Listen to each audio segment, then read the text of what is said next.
Well, here we are on Thursday with another GMP wonderful interview with some of our favorite mission partners. And the two people that you're going to hear from today are Paul and Judy Ridgway. I met them a handful of years ago through actually a lady in our church who is related to them.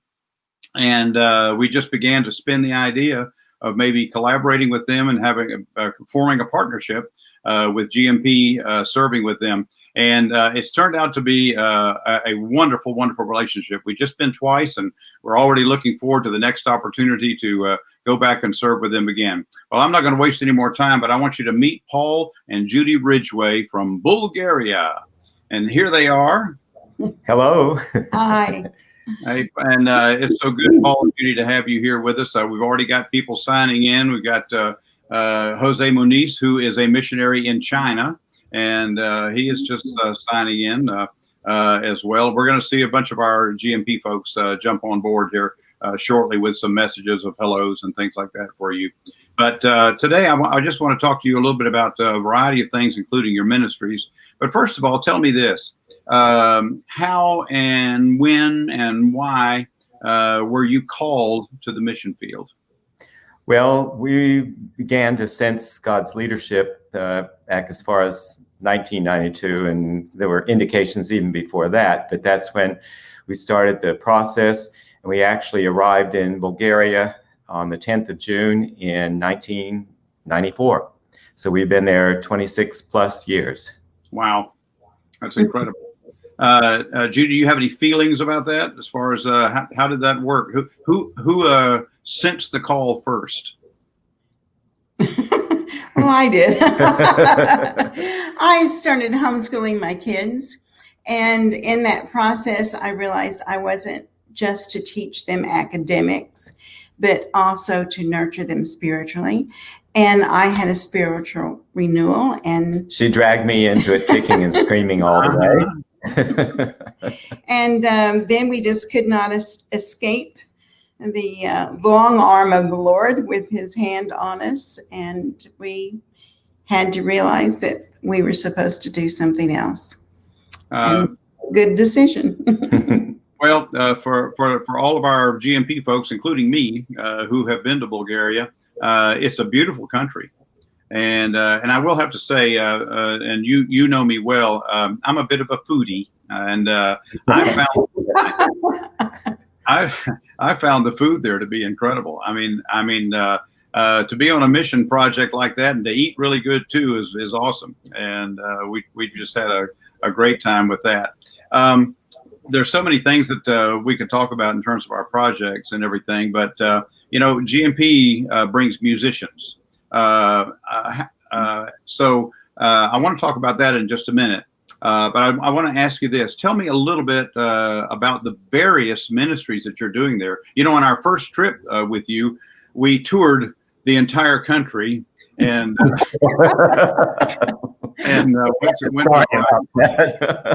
but we saw so many things that God apparently has led you to do. So tell me a little bit about it. Well, first of all, we are two organizations. There's Ridgway Ministries and Bulgarian Child, and we're both part of both, of course.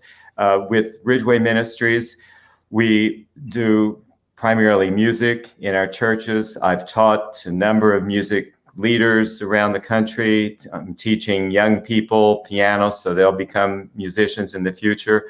We have concerts that we do usually once a year, either at Christmas or Easter time. And we get choirs from several churches around Sofia and in the area. And we usually have anywhere between 80 and 100 singers, and usually an orchestra of 40 to 45 people. Right. And organize that and present it in a large concert hall. We had this last Christmas about 1,300 people in attendance, many of whom are not believers. So it's an evangelistic outreach that we have to the audience as well as to the orchestral people, many of whom are not believers. We also have medical clinics that we've gotten started in Baptist churches in several locations around the country, and we've had good sponsorship from that up until about 2 or 3 years ago. Yeah. Judy, tell me a little bit about some of the things you're doing. Well, I lead Bulgarian child activities, and as its name implies, we work with Bulgarian children, children at risk, mostly in the orphanages. And since I'm a special education person, that's my background, special work with special needs kids, that's where my heart is, and I do a lot of that in a lot of orphanages. And it's people say, well, how do you go in there? And I say, it's not hard to go in, it's hard to go out and lead the children in. So, and the training and center. then the training center, we'd gone to orphanage after orphanage, and we would realize that some of the kids were missing, and would just say, where is this kid? Where is that kid? And they'd say, well, we don't know. And I said, what do you mean you don't know? They turned 18 and they're out. And they have no connections with other people, with family. They're just on their own. And I don't know, even American kids couldn't handle that very well at 18, being out there with no support system. So And no family. no family at all. So I was led by the Lord to purchase property and build buildings and open a center, a training center for young men who've aged out of the orphanages or they've come out of prison, off the streets. And we give them training there, not only life skills and spiritual training. We know that the greatest plan for them can come only from the Lord, but also we're registered as a professional training school. So they learn job skills. They can be, carpenters, or they can work on furniture, or they can cook, or whatever, by the time they leave that center. So I'm really proud of it. And you know what? I am too. And I've seen it. I've seen all of that. And certainly one of the most touching moments that we had there was when we were in the orphanage for the children with special needs. Yes. And it was so moving to me to see our musicians going into these rooms one at a time and taking their instruments out and just playing some music for these children who most had difficulty speaking and or functioning in any way, and to see them light up and to smile. It was amazing. The kids who just lie on their beds all day with their eyes closed and nearly comatose. When the music would begin, they would start moving their head and trying to lift their hands to reach that, but the music reached them, whether they could reach anybody or not. And that was just a special gift from the Lord to those kids. That's how I feel about it. It was wonderful. Well, I have to say that in the various countries that I've been to, 30 plus, that your ministries are probably the most varied of any place that we have traveled to. I mean, I'm so thankful for that. Your investment into the lives of all ages of people in Bulgaria really overwhelms me, and I'm just so thankful that we've had a chance to see it, to experience it, and to be a part of that. Since we are a unique organization bringing musicians, can you tell me how GMP has helped you in any way?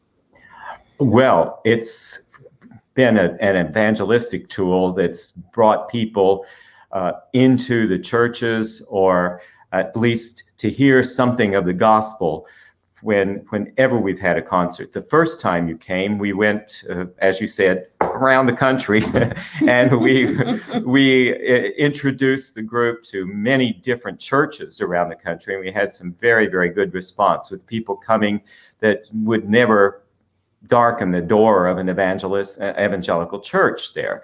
So that was a great attraction. The second trip, we did a lot of outdoor concerts, and I know, Camp, you said that's not your favorite, but you guys did a super job of it. We were in an ancient Roman amphitheater in the city of Plovdiv, and the Lord held off the rain that was predicted for all that time until the end. And we had people standing around the outside. This was a sunken amphitheater below the current street level from 2,000 years later.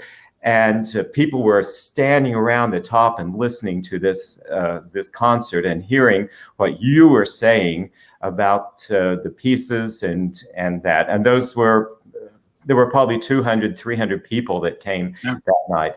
Another place was in the city of Lom, which is right on the Danube River in the north, very poor community. And there we had a really tremendous audience out of that crowd. And it was a hot evening. It was so hot and the sun was on everybody. But the orchestra played so well and then communicated with people later. And the head deacon of that church, who's a friend of ours from a long time. He was so impressed and so touched with what you did. He came and spoke about how that hit his fellow citizens there. And he's the assistant principal of a school in town, even though he's a gypsy man, a very intelligent guy. And he was really just so moved and expressed that for so many people there. So they touched so many people with that. I remember on the first trip that you came as well, that we went and did a concert in the little gypsy school in the city of Berkovica. And the children gathered around. We had to bring in an electric cable for the electric piano from way over in the other part of the school because it was a gymnasium. They finally found enough cables to get us in there so that we could do that. The kids had to stand. The kids had to stand around. There were no seats for them. But if you remember, there was one little boy in there who kept answering about what instrument is this when the solos would play it. And it turned out his father was a musician. So we hit that school and probably a couple of hundred kids in that place, and just really warmed the day and warmed their lives for that. That will be something they will never forget. Yes. And well, let's do it again. Let's do it again. I'm ready. I have to say too that absolutely one of my favorite testimonies coming out of a mission project was from the first year to the second visit, when you were, because of your association with professional musicians in Sofia and around, you were able to gain some string players for us to help fill out our string section in the orchestra. Yeah. And that was a help to us too, because some of these people, a couple of them had already played with our concerts before, but several of them then came and played in later concerts after that again, and have really been touched by the gospel about what they hear when we proclaim it through these concerts. Well, one of the ladies, I won't mention her name right now, but one of the ladies, violinist, who could speak a little English, was communicating with us the first year. And one of our gentlemen, who is an incredible, he's a Gideon, and he's an incredible sharer of the gospel of Jesus Christ. And he gave her a little Gideon New Testament that first year. Uh-huh. And in the back of the Gideon New Testament, there's a place for you that that explains the plan of salvation, and an opportunity for you to pray, to ask for God's to come and live in your heart, and a place to sign it. And so when we came back on that second visit, she was playing with us again, and she saw that man who was with us again. She went straight for him, pulled out that New Testament, and showed him where she had signed her name on the last page. Praise the Lord. And that was Donka. And that whole second trip, she was sharing the gospel with the other string players. That was so awesome to be a part of seeing those connections happen and the way that God put that together. Yeah, she's been a great help to us in getting orchestral members for our big concerts that we've done. She's really been a jewel with that. Well, and I pray that you'll continue to disciple her, because I really believe that she made a decision for Christ, and so you'll have an opportunity to do that with her when you can get back. We know that right now you're dealing with the same situation that everybody is, and you can't really travel back over there right now. But do you have any clue when that'll take place? We hope to be able to go back about the middle of September. We're still dealing with some medical things for Judy, but we're about through with that. And we're just hoping and praying that the virus situation will settle down a lot. We're in missionary house of First Baptist Church in Morristown, Tennessee. We're so grateful for that. It's been wonderful that we've had a place. And the virus is very, very active here. We hear there are a lot of cases now, and in Bulgaria as well. So travel is going to be, of course, risky as it is, but we really feel the need to be back there and get back into the lives of Bulgarians. We've been away too long. I understand. They've become your family, and I 26 years. I mean, we're home there. I understand. Is there anything that you'd like to say to our GMP participants who are watching you today, or any words of encouragement or wisdom? Well, I would say, first of all, go and do it. If you're hesitating at all, get through that. There's some wonderful, wonderful opportunities. Of course, we'd love to have you come to Bulgaria, obviously, but there are many, many wonderful things. I've seen the schedule for the coming year, and I hope that you're going to be able to fulfill those trips, because there are just so many opportunities for sharing the gospel, opportunities for your own personal growth, and realizing that as part of a group like the Global Missions Project, the orchestra, the big band group, it's just a wonderful way to share the gospel and to draw people to the churches where otherwise they're not going to be interested in coming. But they can hear the gospel through what you do and be blessed with that, and hopefully come to Christ through that. I'm going to mute you. Go ahead, Judy. I'm sorry. I think you can't overstate the impact that group has had in Bulgaria.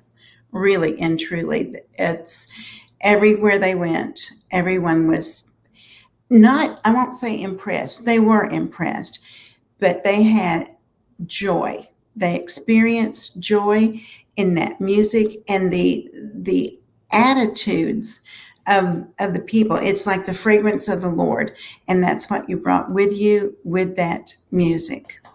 To me, it's just very special. Well, thank you so much. It's been great being here with you today. We're going to pray for you. We're going to continue to pray for you. Any special prayer requests for you, for our team that are listening right now? Well, that my eye is finished. That I won't have to have any more surgeries, and I am very grateful and thankful that I have vision in that eye. But there's still some things that need to be cleared up. So I would like to be able to go back and be strong and healthy and be able to do things that I need to do. Yeah. Well, God bless you both, and for all of our GMP people that are watching. We are loving having these opportunities to visit with our mission partners these Thursdays, and to let them be seen, and to remind you of what special people they are. So Paul and Judy, God bless you in every way as you continue to plan towards the time when you get to return to Bulgaria, and towards the time when we get to come back there with you again. Great. So we look forward to that. Thank you, Camp, and God bless you and all the work that you're doing with the Global Missions Project. Okay, we'll say goodbye now to all of our GMP friends. Goodbye. Bye. Goodbye.